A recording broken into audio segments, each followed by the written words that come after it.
ये आज सांसद खेल महोत्सव और सेवा पखवाड़ा ऐसे दो महत्वपूर्ण विषयों को लेकर राष्ट्रीय नेतृत्व का आग्रह है और इसकी कार्यशालाएं राष्ट्रीय स्तर पर भी हुई हैं, राज्य स्तर पर भी हो चुके हैं। तो आज हम खेरवाड़ा में कार्यकर्ताओं के साथ बैठे हैं, दो कार्यशालाएं की हैं, सभी मंडलों की कार्यशाला हुई। उसमें आग्रह ये किया है कि पार्टी ने सेवा पखवाड़ा के माध्यम से माननीय नरेंद्र भाई मोदी जी का जो जन्मदिन है 17 सितंबर, वहां से कुछ कार्यक्रम शुरू होंगे, बहुत महत्वपूर्ण कार्यक्रम, जिसमें पूरा सेवा देने के काम होंगे, स्वच्छता के काम होंगे, रक्तदान के काम होंगे, वो सारी रचनाएं बनाई। इसके साथ हमने ये भी आग्रह किया है कि जो 2 अक्टूबर का दिन आएगा, लाल बहादुर शास्त्री जी का जन्मदिन और गांधी जी का जन्मदिन, तो उसमें स्वदेशी की प्रेरणा को लेकर खादी खरीदना और ये सारे विषय भी रहेंगे। हम वृक्षारोपण को लेकर जो जलवायु परिवर्तन का एक वैश्विक मुद्दा है वो कैसे निपटा सकते हैं, कैसे उसको कंट्रोल कर सकते हैं, उसको लेकर भी आग्रह किया है कि हम वृक्षारोपण भी करेंगे।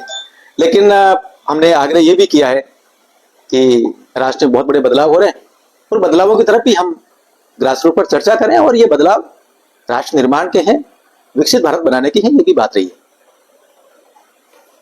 आज किसी लोकार्पण में आप जा रहे थे, वहां पे कुछ कांग्रेस के नेताओं ने आपका विरोध प्रदर्शन किया, उस बारे में आप क्या कहेंगे? देखिए, हम सहज भाव से नए गांव की तरफ जा रहे थे और छाणी के आगे वहां स्कूल के बच्चे हैं, स्कूल की बिल्डिंग के कुछ इश्यूज थे, उसको बात कर रहे थे। अचानक कुछ लोग आए और कुछ नारेबाजी कर रहे थे और मुझे लगा कि ये लोग शायद कोई मुद्दा रखना चाह रहे हैं, लेकिन कोई मुद्दा नहीं था, केवल विरोध के लिए विरोध था। जब हमने पूछा कि क्या मुद्दा है तो उसमें कोई नहीं और बस केवल दबंगता दिखाने की कोशिश।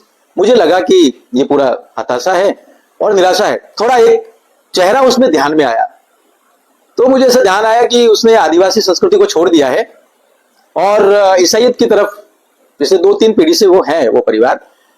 और फिर मुझे एकदम ध्यान आया कि राजस्थान में बहुत बड़ा डेवलपमेंट हुआ है। डेवलपमेंट ये हुआ कि माननीय भजनलाल जी की सरकार ने एक धर्म परिवर्तन के विरोध में एक बिल पारित किया है। मुझे लगा कि शायद असर है उनके माइंड में। ऐसा करके कांग्रेस ने कुछ धर्मांतरित चेहरों को आगे करके कुछ अपने जो आक्रोश है वो प्रकट करने की कोशिश की है, ऐसा मुझे लगता है।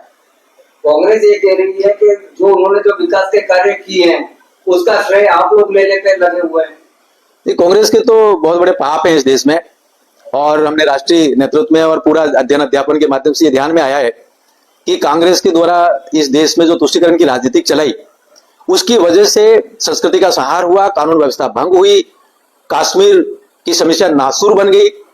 आपने देखा होगा कि प्रभु श्री राम को नहीं मानने की शपथ पत्र वो कोर्ट में देने लगे और यहां तक कि हिंदू आतंकवाद जैसा एक नैरेटिव गढ़ने लगे। ये झूठे नैरेटिव ये यूरोपियन जो ताकत है, वेस्टर्न जो ताकत है, उनके इशारों पर करते हैं। थोड़ा साहित्य में जाते हैं, अध्ययन में जाते हैं, इतिहास में जाते हैं तो ध्यान में आता है कि वेरियर एल्विन जो मुद्दे छोड़ गया उसको आगे बढ़ा रहे हैं।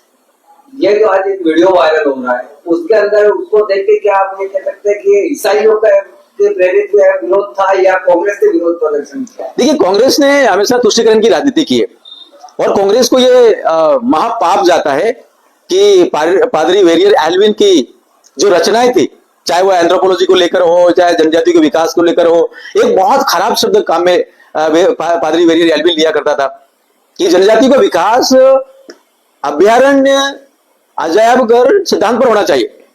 मतलब ये कि जनजाति को विकास नहीं करना, उनको संभाल कर रखना है ताकि आने वाली दुनिया देखेगी कि गरीब कैसे होते हैं, अशिक्षित लोग कैसे होते हैं। मुझे लगता है वो पादरी वेरियर एल्विन जवाहरलाल जी का परामर्शदाता था, योजना आयोग में भी रहा और नॉर्थ ईस्ट में तो बकायदा नेफा का परामर्शदाता के रूप में उन्होंने भूमिका निभाई।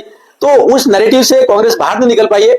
लेकिन जिस प्रकार से भाजपा की सरकार ने, माननीय भजनलाल जी की सरकार ने जो काम किया है वो धर्म परिवर्तन को विरोध में एक विधेयक पारित किया है, अब शायद इनकी हवा निकलती हुई प्रतीत होती है। दूसरा एक और महत्वपूर्ण है, नरेंद्र मोदी की सरकार ने वक्फ जो संशोधन अधिनियम 2025 आया उसमें एक बहुत महत्वपूर्ण प्रावधान किया है कि अनुसूचित क्षेत्र में कोई भी लैंड वक्फ घोषित नहीं हो सकती। मुझे लगता है कांग्रेस शायद इन दोनों विधेयकों से बाहर नहीं निकल पाई, इस कारण कुछ धर्मांतरित चेहरों को आगे करके अपने राजनीतिक रोटियां सेकना चाहती है।